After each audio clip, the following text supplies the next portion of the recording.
నమస్తే, this is Sourya. So యుద్ధం వేడి ఎక్కడ తగ్గినట్టుగా అనిపించడం లేదు. దాదాపుగా 23 విమానాలని ధ్వంసం చేసిన ఇరాన్ అనే వార్త అయితే మాత్రం ప్రస్తుతం వైరల్ అవుతుంది. మరి ఆ 23 విమానాలు ఏ దేశానికి సంబంధించినవి? ఇజ్రాయెల్వా, అమెరికావా, దేని వసలు? సో ఈ డీటెయిల్స్ అన్ని కూడా కనుక్కుందాం సీనియర్ జర్నలిస్ట్ దాము బాలాజీ గారి నుంచి.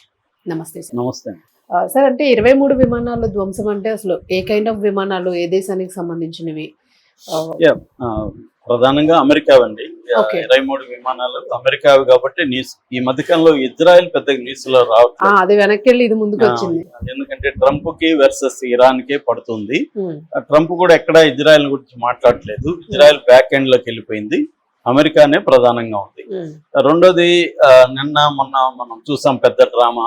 వాళ్ళ F-15E స్ట్రైకర్ ఈగిల్ అంటారు దాన్ని. ఈ స్ట్రైకర్ ఈగిల్ విమానాన్ని కూల్చేశారు. 2 విమానాలు కూల్చారు.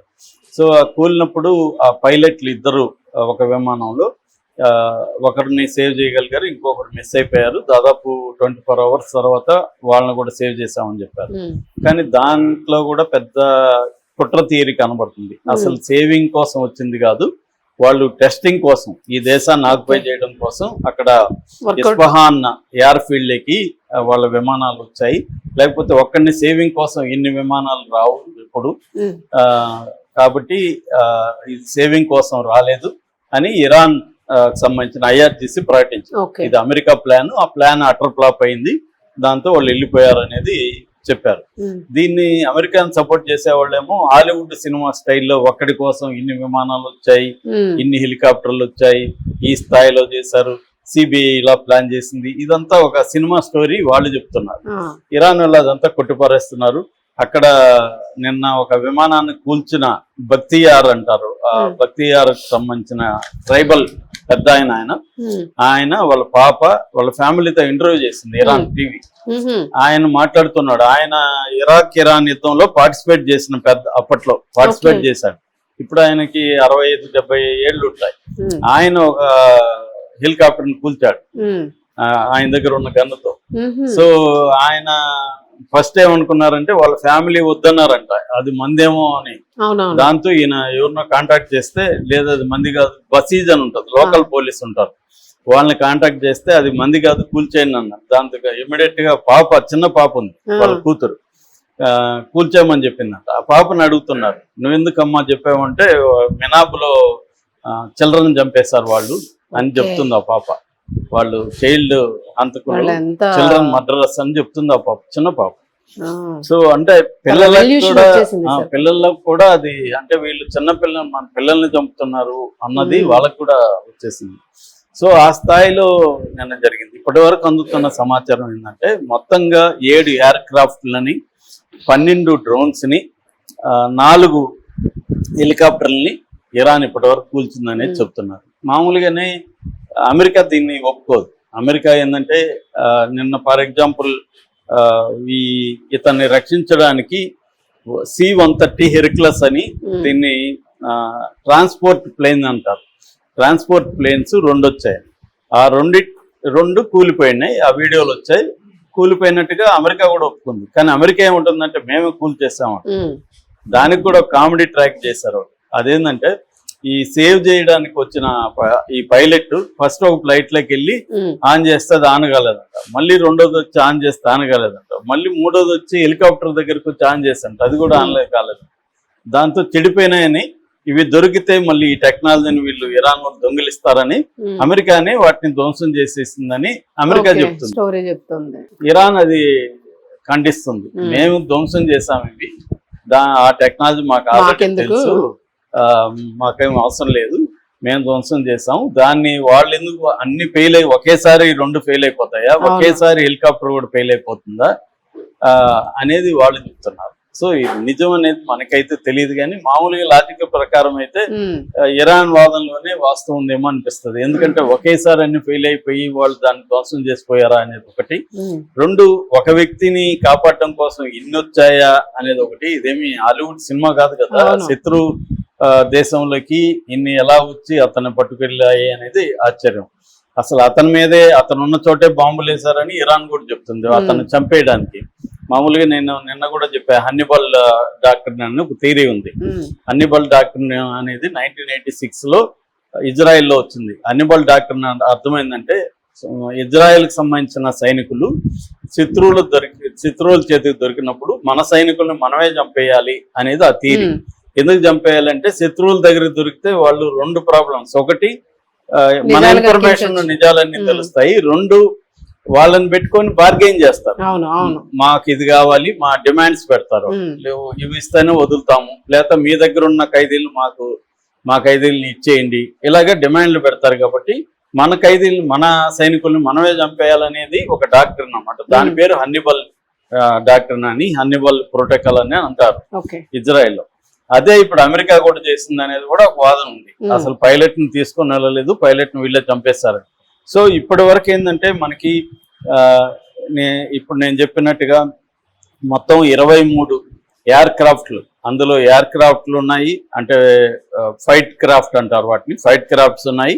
దాని తర్వాత ఇట్లాగా ట్రాన్స్పోర్ట్ క్రాఫ్ట్స్ కానీ, లేకపోతే రీఫీలింగ్ ఆయిల్ రీఫీలింగ్ చేసే ఇవి కానీ, లేదంటే హెలికాప్టర్లు. ఈ 3-4 రకాల వాటిని 23 వాటి ఇప్పటి వరకు 28 నుంచి ఫిబ్రవరి 8 నుంచి ఇప్పటి వరకు అమెరికాకు సంబంధించిన 23 ఎయిర్ క్రాఫ్ట్లని ఇరాన్ కూలగొట్టింది. ఇది షాక్ అవుతుంది ప్రపంచమే. అంటే మామూలుగా అమెరికా అది అజేయమైన ఎయిర్ ఫోర్స్ అనేది అంటారు. ప్రపంచంలోనే నెంబర్ 1 అన్బీటబుల్ ఎయిర్ ఫోర్స్ ఏదంటే అమెరికానే. అలాంటి అన్బీటబుల్ ఎయిర్ ఫోర్స్ ని ఇరాన్ ఎలా కొట్టగలిగింది? ఇరాన్ మీద 1979 నుంచి ఆంక్షలు ఉన్నాయి. ఇరాన్ కి ఎవరు కూడా టెక్నాలజీ ట్రాన్స్ఫర్ చేయడానికి లేదు. ఇరాన్ లో వాళ్ళ బడ్జెటే 15 బిలియన్. అమెరికా బడ్జెట్ ఎంతో తెలుసా? 900 బిలియన్. ఇరాన్ బడ్జెట్ ఎంత? $15 బిలియన్.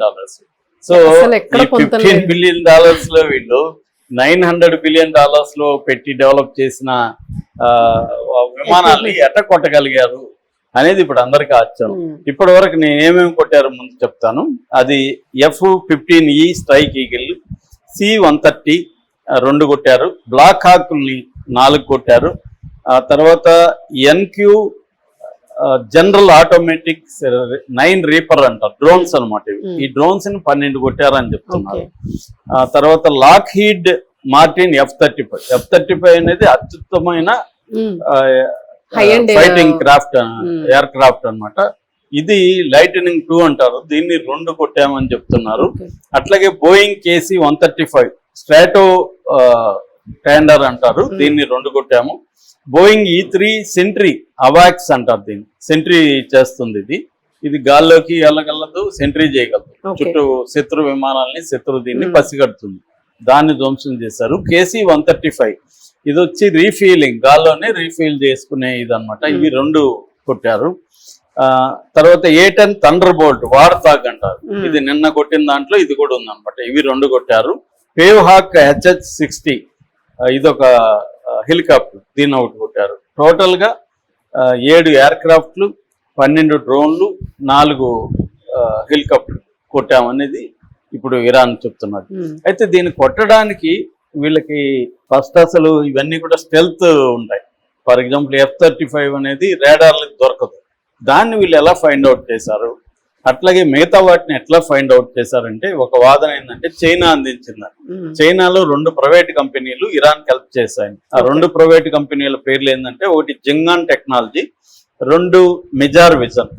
ఈ మిజార్ విజన్, జింగాన్ టెక్నాలజీ అనేది ప్రైవేట్ కంపెనీలు చైనాలో, కానీ చైనా ప్రభుత్వం డైరెక్ట్ గా చేయకుండా ఈ ప్రైవేట్ కంపెనీల ద్వారా ఇరాన్ కి హెల్ప్ చేశారని.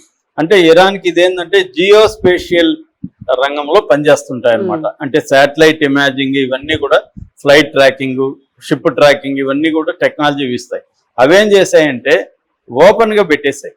ఏది ఓపెన్ సోర్స్ అంటారు, ఓపెన్ సోర్స్ లో పెట్టేశాయి అనమాట. ఇరాన్ కి డైరెక్ట్ గా మేము ఇచ్చినామని చెప్పకుండా పబ్లిక్ గా పెట్టేశారు. సో ఈ పబ్లిక్ గానే పెట్టాం కదా, మేము ఇరాన్ ఇవ్వలేదని చెప్పుకోవడానికి, అలాగే పబ్లిక్ డొమైన్ లో వాళ్ళు పెట్టేశారు. దీంతో పాటు చైనా దగ్గర బేదో 3 అని నావిగేషన్ సిస్టమ్ ఉంది, GPS.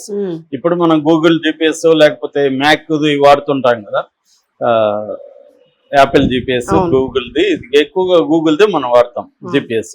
అట్లా కాకుండా చైనాది ఒకటి ఉంది బెయిదో అని, ఆ బెయిదో జిపిఎస్ వీళ్ళకి ఇచ్చారని, ఆ బెయిజోని జామ్ చేసే టెక్నాలజీ అమెరికా దగ్గర లేదనేది కూడా చెప్తున్నారు. ఓకే. సో అలా వీళ్ళేందంటే జిపిఎస్ సిస్టమ్ ని ప్లస్ ఈ రెండు కంపెనీలు ఇచ్చిన ఫ్లైట్ ట్రాకింగ్ ఇన్ఫర్మేషన్ ని, అది కూడా రియల్ టైమ్ ఇన్ఫర్మేషన్ ని ఇరాన్ తీసుకొని ఇరాన్ కొట్టగలిగింది అనేది ఇప్పుడు వస్తున్న వార్త. Okay, right, thank you.